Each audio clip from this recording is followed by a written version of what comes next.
माझी जन्मठेप उत्तरार्ध प्रकरण 5 चौथा संप आणि शरीर स्वास्थ्याचा बिघाड भाग 2. पण इतर इष्टमित्रास हे वचन सांगता येईना. ते म्हणत तुम्ही त्यास अन्नत्यागापासून परावृत्त होऊ देत नाही. तुमचा शब्द तो मोडणार नाही. हा त्यांचा खोटा आरोपही काही काळ सहन करावा लागला. कारण तू अन्न अंती खाशील हे दिलेले गुप्तवचन मी कोणास सांगणार नाही असे प्रतिवचन आम्हास त्या तरुणास द्यावे लागले होते. आम्ही डॉक्टरास प्रत्येक त्याची प्रकृती अतिरेकाला गेली की नाही हे आम्हास गुप्तपणे कळवण्यास सांगून ठेवले होते.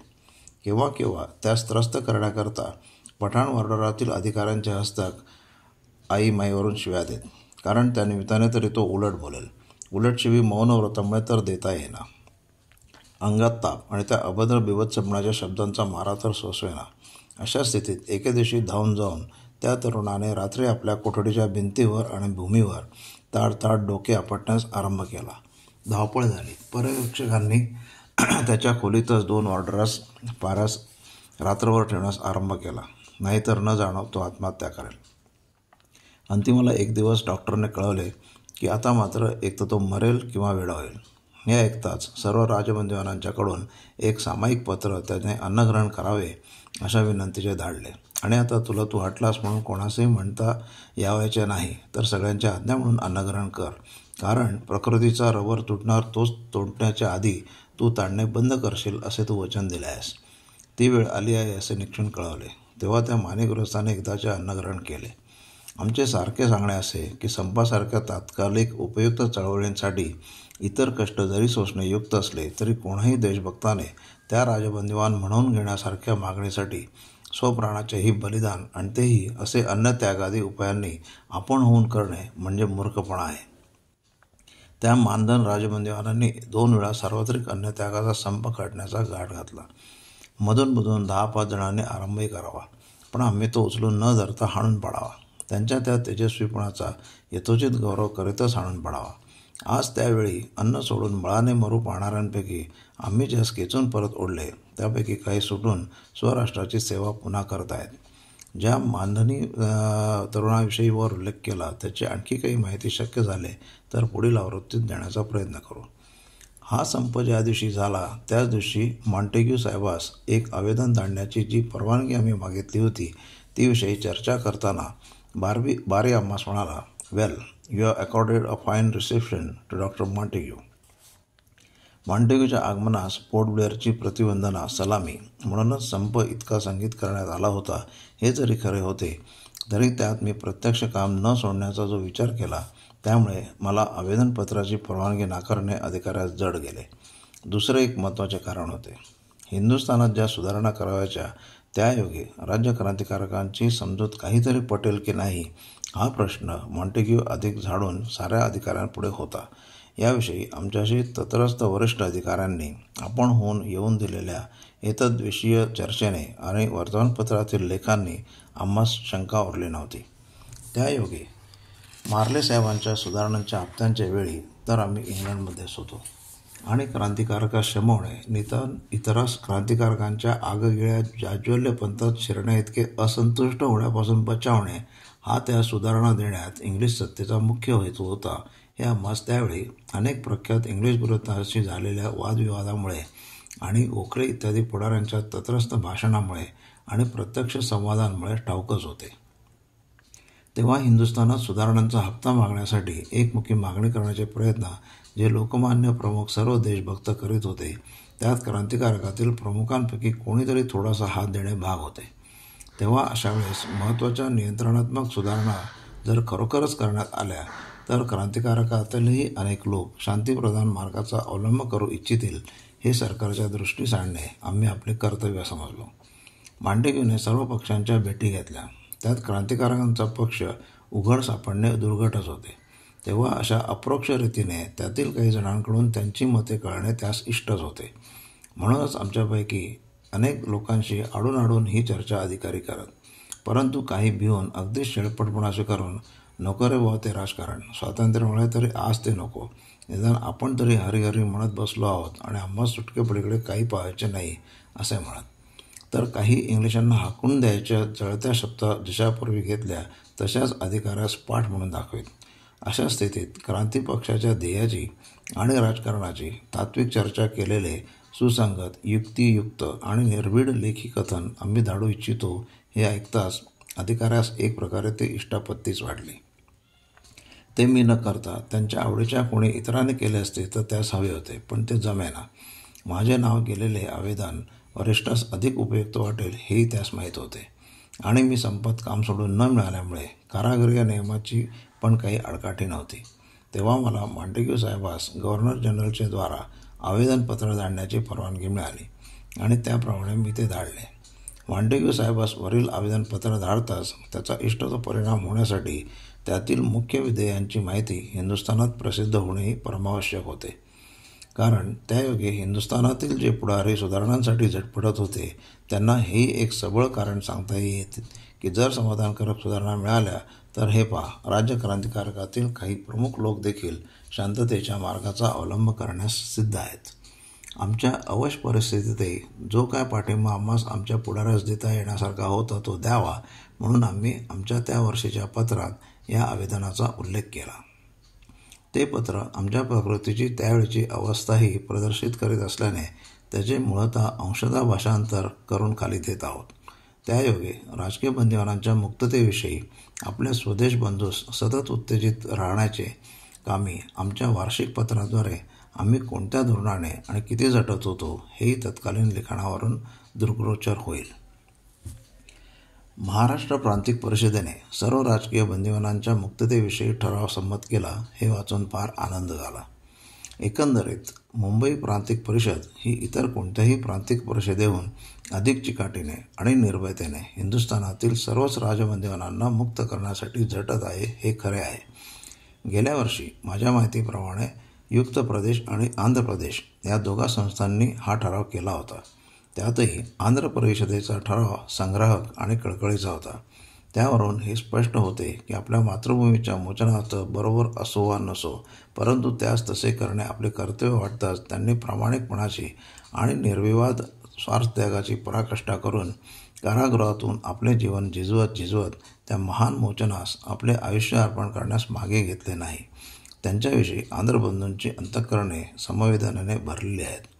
तू लिहिलेस की पत्रातून आणि मासिकातून वारंवार राजकीय बंदिवानांच्या सुटकेविषयी लेख येतात, पण मग मला हे समजत नाही की राष्ट्रीय सभेलाच तेवढी त्याविषयी नाव काढण्याची एवढी लाज का वाटते. ज्या लोकांचे प्रतिनिधी म्हणून ती सभा म्हणवते त्यांच्या मनात वसत असलेल्या राजबंदिवानांच्या विषयीच्या नुसत्या मानसिक सहानुभूतीचा देखील उल्लेख करण्यास ती सभा इतकी का भीते. त्या राष्ट्रीय सभेने गेल्या वर्षी एक ठराव संमत केला, पण जो केवळ स्थलबद्ध राजबंदींचाच इंटर्ड काय तो.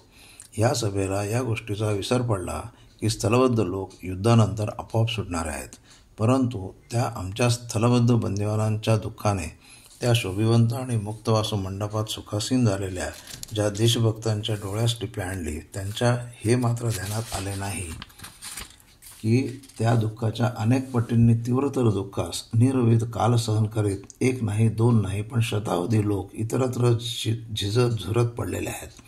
त्यांची मुक्तता आपोआप होणार नाही, म्हणूनच या प्रतिष्ठित आणि उत्तरदेयी नेत्यांनी त्यांच्याविषयीचा अधिक प्रयत्न केला पाहिजे होता. प्रतिष्ठित आणि उत्तरदेयी येथेच मोठी गोम आहे. ते केवळ स्थलबद्धतांविषयी बोलतात कारण त्यांना ठाऊक आहे की ते इतके धोक्याचे नाही, परंतु ते इतर राजबंदिवानांशी चकार शब्द काढत नाहीत कारण त्यायोगे त्यांच्या साहेबांच्या घरी त्यांच्या प्रतिष्ठितपणास बट्टा लागण्याचा संभव आहे. राष्ट्रीय सभेचे मुख्य कर्तव्य म्हणजे तिच्यात पुढे करणाऱ्या मूडवर लोकांची मते प्रदर्शित करणे नसून देशातील बहुमत प्रदर्शित करणे हे होय.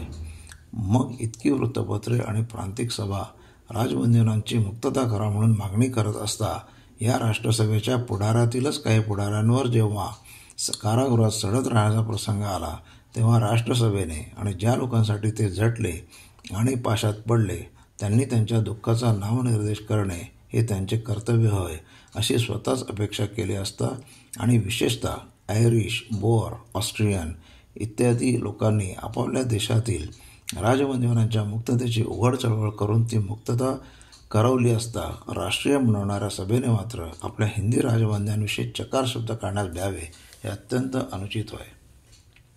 राष्ट्रसभेला तसे करणे आता भाग पाडले पाहिजे. जर आम्ही म्हाताऱ्या कोताऱ्यांच्या अंगास कापरे भरत असेल तर त्यांनी हवे तर ठरावाच्या बैठकीस उपस्थित राहू नये. ह्या थोड्या प्रतिष्ठेतच धीर नाही म्हणून सर्व राष्ट्राने ह्या अपराधी मुग्धतेचे पाप डोक्यावर घेऊन का घ्यावे. अशा प्रकारचे ठराव करताना देखील 1-2 गोष्टींविषयी फार सावधानता ठेवली पाहिजे. पुष्कळ पत्रे राजबंदीनांविषयी लिहिताना त्या सोयीस्कर शब्दाचा उपयोग अशा संदिग्धपणे करतात की त्यात नक्की कोणाचा अंतर्भाव केला आहे हे सरकारला तर काय पण लोकांनाही समजू नये. कधी त्याचा अर्थ स्थलबद्ध बंदी, तर कधी स्थानांतरित, तर कधी निर्वासित, पण अगदी स्पष्टपणे उल्लेख करून राजकीय कार्यात दंडित झालेल्या सर्व बंदिवानांचा अंतर्भाव या शब्दात क्वचितच केलेला असतो. गेल्या पाळीला मी तुला लिहिलेच होते की बॉनर लॉनी देखील आयरिश राजबंदी सोडताना जे व्यक्तिविषयक अपराधासाठी दंडित नाही त्या राजबंदीवानांना सोडले म्हणून त्यांचे भिन्नत्व दाखवण्याचा धूर्तपणा केला होता. आता त्या सद्गृहास माहीत होते की मताभिलाषी स्त्रिया अशा वैयक्तिक अपराधासाठीच दंडित झालेल्या होत्या, परंतु त्यास लढाई सुरू होतच सोडण्यात आले. मग बॉनर लॉच्या हातात तो वैयक्तिक अपराध हा शब्द आताच्या त्यांच्या खऱ्या हेतूस झाकणारी ढाल का व्हावी आणि त्या दंडित शब्दास हिंदी पुढाऱ्यांनीच एवढे का भ्यावे. बोथा मुख्य प्रधान आहे आणि रेडमंड पार्लमेंटातील एका पक्षाचे आधारवी आहेत, तरी सरकारविरुद्ध सशस्त्र बंड करणाऱ्या आणि त्याच्या विपक्षीय असलेल्या राजबंदीवानासही त्यांनी सोडले. परंतु राष्ट्रीय सभेच्या पुढाऱ्यास मात्र आपण प्रतिष्ठित अशा बंडखोरांची नावे देखील कशी उच्चारावी म्हणून धाक पडला आहे. नगरच्या वेशीशी भीक मागणाऱ्या भिकाऱ्यास नगराच्या अध्यक्षपणाच्या आणि नगरशीटांच्या पेक्षाही आपल्या प्रतिष्ठितपणाची आणि उत्तरदायित्वाची अधिक जाणीव आहे. तेव्हा यापुढे ठरावातून आणि लेखातून राजकीय बंदिवान या शब्दाची अशी व्याख्या असावी की तीत क्रांतिकारकात सुद्धा सर्व राजबंदिवानांचा समावेश व्हावा. जे कोणी, मग ते दंडित असो वा विचाराधीन, अंडर ट्रायल वा स्थलबद्ध, ते वैयक्तिक आक्रमणासाठी किंवा सार्वत्रिक बंडासाठी अपराधी ठरलेले असोत, मग जे शुद्ध आणि निर्वेळ अशा राजकीय हेतूनेच प्रेरित होऊन झुंजत होते ते सगळे राजकीय बंदिवान होत.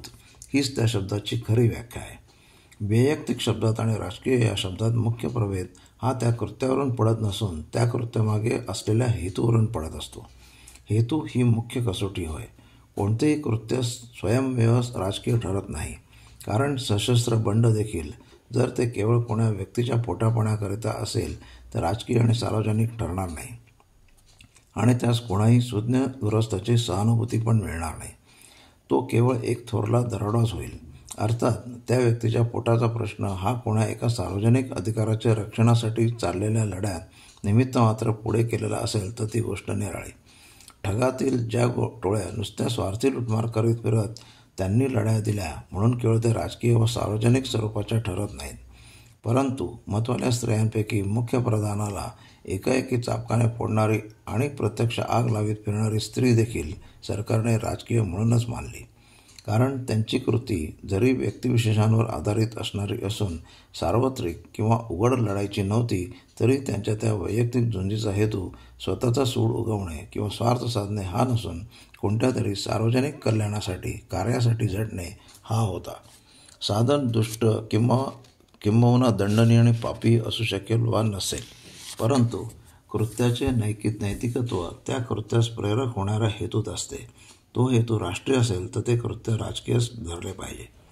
हे सर्व विवरण मी इतक्या प्रमुखपणे यासाठी केले आहे की जर क्वचित राजक्षमा देण्यात आली, यद्यपि राजबंदिवानास अशी राजक्षमा देण्यात येण्याची मला फारशी आशा नाही, तरी पण राजबंदिवानास कोणास म्हणावे याची स्पष्ट व्याख्या न झाल्यामुळे सरकारास कोणाची तरी अन्याय प्रवेद करून राजबंदिवानातील अनेकास ते राजबंदी नव्हेतच असे म्हणण्याची आणि म्हणून राजक्षमेत त्यांचा अंतर्भाव न करण्याची संधी मिळण्याचा संभव आहे. एतत् अर्थ तू सर्व प्रमुख लेखकांच्या ही गोष्ट दृष्टीस तेव्हापासून आणावी आणि सर्वांनी सर्व राजबंदिवानास सोडण्याची चळवळ हाती घ्यावी. याविषयी राष्ट्रीय सभेच्या विषय निर्वाचक मंडळातील काहीतरी चर्चा होते की नाही आणि कोणते प्रस्ताव इतर सभातून संमत होतात, त्यात सर्व राजबंदिवानांना सोडण्याची मागणी असते का, आपली काही स्थानं स्थलबद्धाविषयीची असते ते स्पष्टपणे कळवत जा. दुसरी गोष्ट, एक सार्वजनिक बृहत आवेदनपत्र सरकारला धाडण्याच्या बेताविषयी म्हणजे अशा प्रकारचे आवेदन हजारो सह्यांचं सरकारास कसे धाडावे आणि राजबंद्यांच्या सुटकेची चळवळ कोणत्या धोरणाने आणि उपायांनी करावी ते मी सुटून गेलेल्या माझ्या राजबंदीवान स्नेहांपैकी काहींच्या हस्ते बंधूस आम्हीच आधीच कळवलेले होते. तो बेत कार्यात रूपांतरित झालाच पाहिजे. युद्धानंतर असे आवेदन धाडणे अधिक परिणामकारक आहे म्हणून क्वचित आपण तो बेत सध्या स्थगित केला असेल. तिसरी गोष्ट, ठिकठिकाणी राजबंदीवांना सोडवण्यासाठी सभा एकामागून एक भरवण्याची योजना ही होय. एका वर्षीच नव्हे तर या सभांचे चक्र सारखे वर्षामागून वर्षे चालूच ठेवले पाहिजे. एकंदरीत राष्ट्रीय सभा, प्रांतिक परिषदा, सरकारास सार्वजनिक थोरली आवेदने, त्या त्या राजबंदीच्या कुटुंबांकडून वैयक्तिक आवेदने, वृत्तपत्रातील सतत लेख, व्हाईसरिगल विधिसभा आणि प्रांतिक विधिसभा म्हणजे काउन्सिल्स पासून ते थेट पार्लमेंटपर्यंत प्रश्नोत्तरांची दुमश्चक्री अशा विविध रीतीने राजबंदीवानांच्या प्रश्नाची एकसारखी चळवळ अशा नेटाने चालवा की तो प्रश्न देशीय राजकारणाचे एक प्रमुख अंग होऊन बसेल आणि प्रत्येक वेळी राजबंदीवान म्हणजे क्रांतिकारक दंडितांसुद्धा राजकीय हेतूने आक्षेपभूत कृत्यास प्रेरित झालेला प्रत्येक बंदिवान होय ही गोष्ट स्पष्टपणे विशद केली जावी. या सर्व चर्चेत मी प्रत्यक्ष परिणामांपेक्षा या सर्व प्रयत्नांच्या अनुषंगिक नैतिक परिणामांकडेच अधिक लक्ष दिलेले आहे हे मी मोकळेपणाने सांगतो. मी सरकारला स्पष्टपणे कळवले आहे की राजबंदीवानांच्या सुटकेचा हा प्रश्न अपरिहार्यपणे हिंदुस्थानास प्रगतिशील आणि वास्तविकच नियंत्रित अशा शासन संस्थेचे अधिकार मिळणाऱ्या प्रश्नाशी निगडीत झालेला आहे. म्हणून अशा प्रकारच्या राजक्षमेने होणाऱ्या सर्वसाधारण सुटकेचा संभव सध्या तरी अपेक्षित नाही हे उघड आहे. याप्रमाणे प्रत्येक सुटका जरी संभवनीय नाही तरी पण मी वर दिलेल्या सुटकेविषयी जे प्रयत्न करायचे त्याचे एक पळ तरी पदरात पडले अजून राहणार नाही आणि ते म्हणजे आपल्या राष्ट्रावर होणारा त्या प्रयत्नांचा नैतिक परिणाम. जे हुतात्मे सैनिक आणि वीर आपल्या राष्ट्रीय युद्धात झुंजार राहिले त्यांची स्मृती राष्ट्रास पुन्हा उत्कटताने हेऊन त्यांच्या कष्टाविषयी आणि हेतूविषयी सहानुभूती कळकळ व्यक्त करणाऱ्या या प्रयत्नांनी ते युद्ध अंतिम विजयापर्यंत झुंजत राहण्याचा उत्साह राष्ट्रात संचारेल. रणात कामास आलेल्या सैनिकांची कृतज्ञपणे आठवण काढणे हे नवीन सैनिकाची भरती करण्याचे अत्यंत परिणामकारक साधन असते. आज इथेच थांबतो.